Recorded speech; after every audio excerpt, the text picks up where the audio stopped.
India fears no one, not even America. That's a bold statement, right? But let me break it down to you, because this ain't just words. This is history, this is truth. This is power rising right in front of our eyes. See, for too long, the world has been trying to put India in a box. They called it a developing country. They called it a follower. They called it the underdog. But today, India is standing up and saying, "You don't get to define me. I define myself." And that's the kind of confidence that rattles the whole world, especially when the biggest superpower hears it.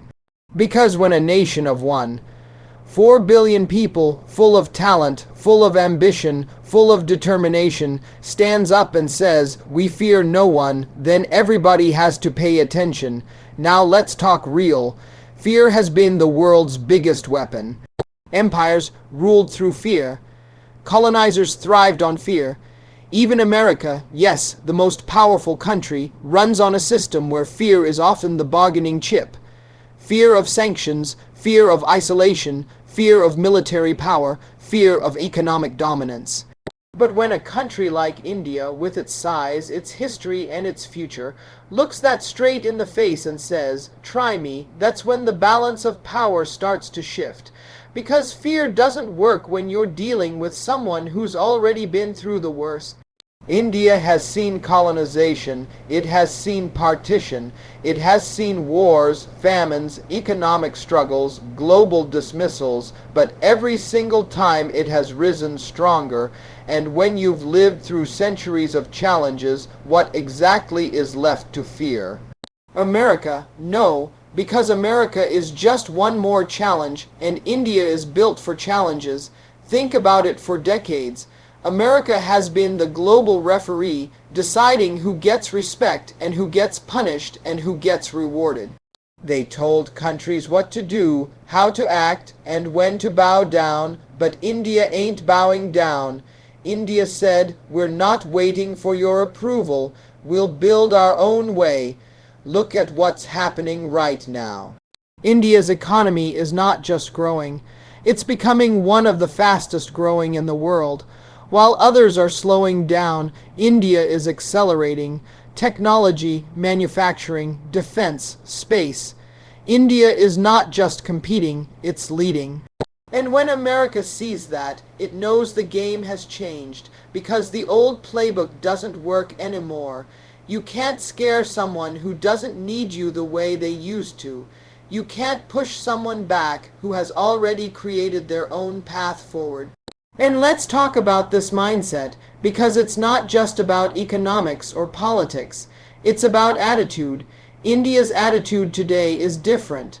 It's no longer the India of the 70s or 80s, always looking for handouts or always waiting for instructions. This India is bold. This India looks at Washington, at Moscow, at Beijing, and says, "We'll deal with you on our terms." That's a dangerous kind of independence if you're a global superpower, because you can't control it.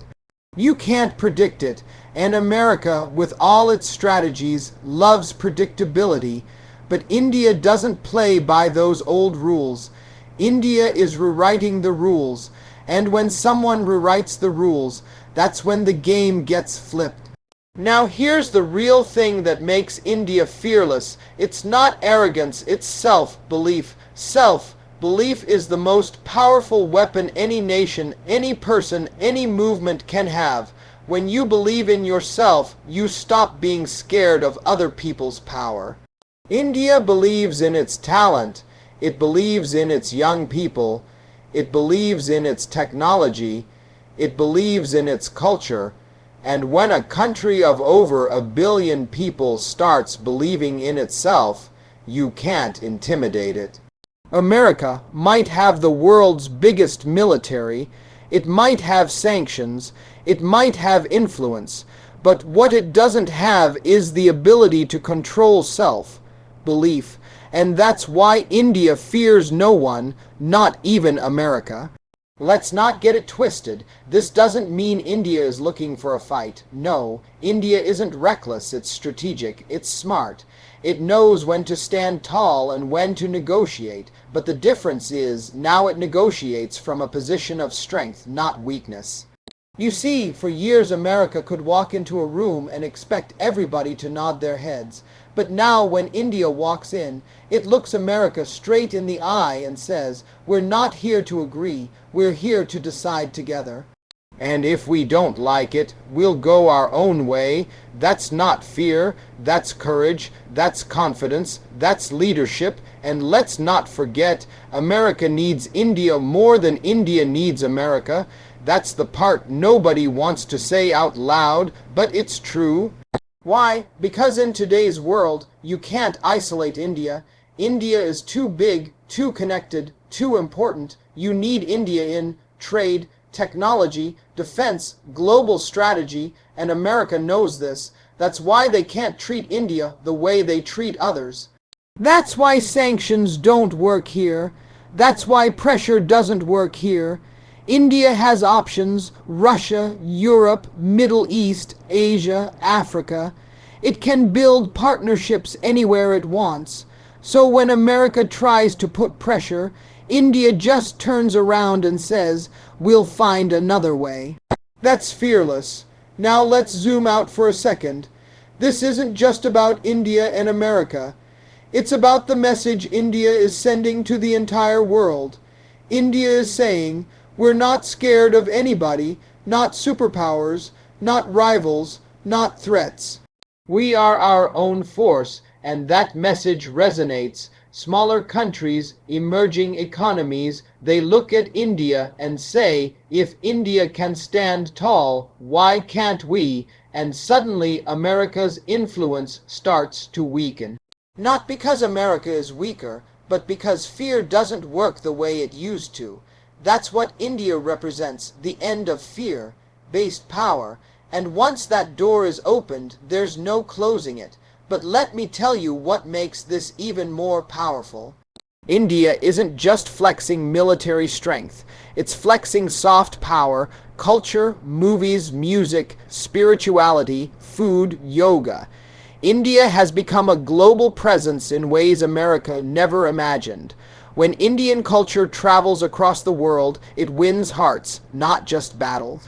And winning hearts is the kind of power you can't defeat with bombs or sanctions. That's why India fears no one, because it has power on every level. Hard power, soft power, people power, cultural power, economic power. You can't fight all of that at once. You can't intimidate that kind of presence. That's why even America, with all its might, has to acknowledge India's rise. Think about the symbolism. Not too long ago, people thought of India as a land of poverty, a land of struggle. Now they think of it as a land of opportunity, innovation, space missions, billion-dollar startups. That transformation is what makes India fearless. Because when you've rebuilt your image, when you've turned your scars into strength, you're not afraid of anyone trying to pull you back down. India has been there, and it climbed out. So what's left to fear? Nothing, not even America. And here's the final truth. The reason India fears no one is because it knows its power doesn't come from outside. It comes from within, from its people, from its resilience, from its diversity, from its unity. And when your strength comes from within, no outside force can take it away. That's the kind of foundation that makes you fearless. America might still be the most powerful nation on paper, but in reality, India is showing that power without fear is incomplete. True power is not about how many people you can scare. True power is about how many people you can inspire. And right now, India is inspiring the world. That's why it fears no one, not even America. True fearlessness comes from knowing your worth, and India knows its worth like never before. For too long, India's worth was underestimated, not just by the world, but sometimes even by itself. Centuries of colonization had left scars, decades of economic struggles had left doubts, and years of being sidelined on the global stage had made others believe India was destined to be a follower, not a leader. But the story has changed, the narrative has shifted. Today, India looks at the mirror and doesn't see weakness, it doesn't see doubt, it doesn't see a country waiting for permission. It sees a nation standing tall, a nation ready to lead, a nation that knows its value and refuses to let anyone, no matter how powerful, undermine it again. That's where true fearlessness is born, not from arrogance, not from pretending to be untouchable, but from a deep understanding of who you are, what you've survived, and what you're capable of. Knowing your worth means no longer begging for recognition. In the past, India was always placed in the category of developing nations, as if it was still waiting for the big players to open the doors for it. But today, India doesn't wait for the door, it builds its own. When global summits are held, India is not a token invitee, it is a key voice. When trade deals are discussed, India is not a silent spectator, it is a negotiator shaping the outcome. When global crises strike, India is not a helpless bystander. It is a solution provider. That shift didn't come because the world suddenly decided to be generous. It came because India demanded respect through action, through resilience, through results. And once you realize your worth, you stop asking for a seat at the table. You build the table yourself and others come to sit with you. That is the posture of fearlessness. Let's look at how this worth shows itself in the economy. India has become the growth engine of the world. While many economies face stagnation, India continues to expand, innovate, and attract global investment.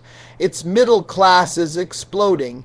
Its digital transformation is rewriting the rules of business.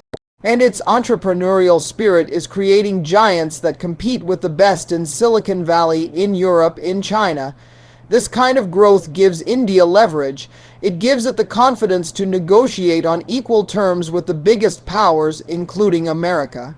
Because when you know that your market is not just valuable, but essential to global corporations, you don't fear being isolated. In fact, it's the other way around. The world fears missing out on you.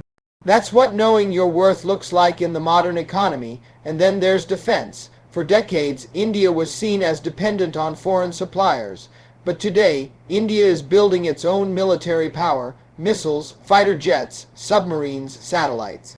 The message is clear. We will cooperate, but we will not depend. That's a statement of worth, because dependency breeds fear. If you rely too heavily on someone else for your survival, you can be controlled. You can be threatened. But when you produce your own, when you invest in your own, when you trust your own capabilities, fear has no place to live. America, with its massive military-industrial complex, knows the game of dominance. But India has decided it won't play as a junior partner. It will stand as an equal, and that equality comes from knowing what you can achieve without begging anyone for protection. India's worth is also cultural. And that's something the world underestimated for too long. Bollywood movies, yoga, Ayurveda, Indian cuisine, philosophy, spirituality, all of these have traveled across the globe, softening hearts and winning minds. Cultural power is not measured in bombs or GDP. It's measured in influence, in how you shape the way people think, feel, and dream. And India has realized that its culture is one of the most powerful tools of connection in the world. America may dominate Hollywood, but Indian culture has a reach that cuts across continents in a different, deeply personal way. This gives India a kind of worth that can't be calculated in dollars or military budgets. It's priceless, and it makes India unafraid of being dismissed, because even if a government doesn't fully embrace India, the people of the world already have. That's worth you can't strip away, but perhaps the greatest realization of worth is found in India's people. The youth of India are not just the largest generation, they are the most ambitious. They are educated, skilled, and globally connected. They aren't afraid to compete with anion anywhere. When Indian scientists land a spacecraft on the moon at a fraction of the cost of other nations, that's not just an achievement, it's a declaration. We can do what you do, sometimes better, sometimes smarter. When Indian doctors, engineers, and entrepreneurs shape industries around the world, it shows that India's human capital is unmatched. That realization gives India confidence, because when you know that your people are capable of leading the future, you don't bow your head to anyone else. America can't intimidate India when half of Silicon Valley is run by Indian talent, when global companies are led by Indian CEO, when innovation has an Indian accent. That's the worth that makes fear irrelevant. There's also the worth of history. India is one of the oldest civilizations in the world. It has seen empires rise and fall. It has endured invasions. It has rebuilt after devastation. And it has always emerged alive, vibrant, and stronger. Knowing that history gives you perspective, America is a powerful nation, no doubt, but it is young compared to India. India doesn't measure its worth in decades or even centuries, it measures in millennia. And when you've seen thousands of years of survival, one superpower, however mighty, doesn't shake your foundation. That's a kind of confidence America can't manufacture. Because true worth isn't just about where you are. It's about where you've been and where you're going. India knows both. Another layer of worth is independence. India has built a unique foreign policy that doesn't put it in anyone's pocket. It's not fully aligned with America. It's not fully aligned with Russia. It's not under China. It's its own axis. That independence is worth in itself. It means India doesn't fear losing one partner because it has many. It doesn't fear isolation because it's connected everywhere. It doesn't fear being told, choose us or them, because it always has the courage to say, we choose ourselves. That's how worth looks in diplomacy. It's not about pleasing everyone. It's about standing firm in your values, in your sovereignty, and letting others adjust to you. True fearlessness also comes from spiritual worth. India has always been a land of deep philosophy, of inner strength, of resilience that comes not from wealth or weapons, but from wisdom. The concept of dharma, the balance of karma, the pursuit of truth, all of these are rooted in India's DNA. And when you have that spiritual grounding, fear cannot control you, because fear is temporary, but truth is eternal. America may wield influence through power, but India wields influence through wisdom. And wisdom is what makes you unshakable, because it reminds you that no empire, no superpower, no nation is permanent. Only values, only truth, only resilience endure. That's why India doesn't fear America. It knows the real game is much bigger than politics. It's about the soul of humanity, and India has been nurturing that soul for thousands of years. And let's not forget, the worth of India is also in its resilience against manipulation. When sanctions are threatened, India finds new partners. When pressure is applied, India doubles down on its independence. When media narratives are twisted, India tells its own story louder. Every attempt to weaken it has only made it stronger. That is what happens when you know your worth. You don't crumble under pressure. You adapt and grow, and America, for all its power, realizes this truth. India is not a nation you can break with fear. Because once a nation realizes its worth, it becomes unbreakable. So when we say true fearlessness comes from knowing your worth, and India knows its worth like never before. We're talking about a nation that has finally connected its past, its present, and its future into one powerful identity. A nation that has stopped asking, will they accept us, and started saying, we accept ourselves, and that's enough. A nation that is no longer defined by what it lacks, but by what it offers. And once you know your worth, no amount of threats, no amount of intimidation, no amount of pressure can make you bow. That's the kind of worth that doesn't.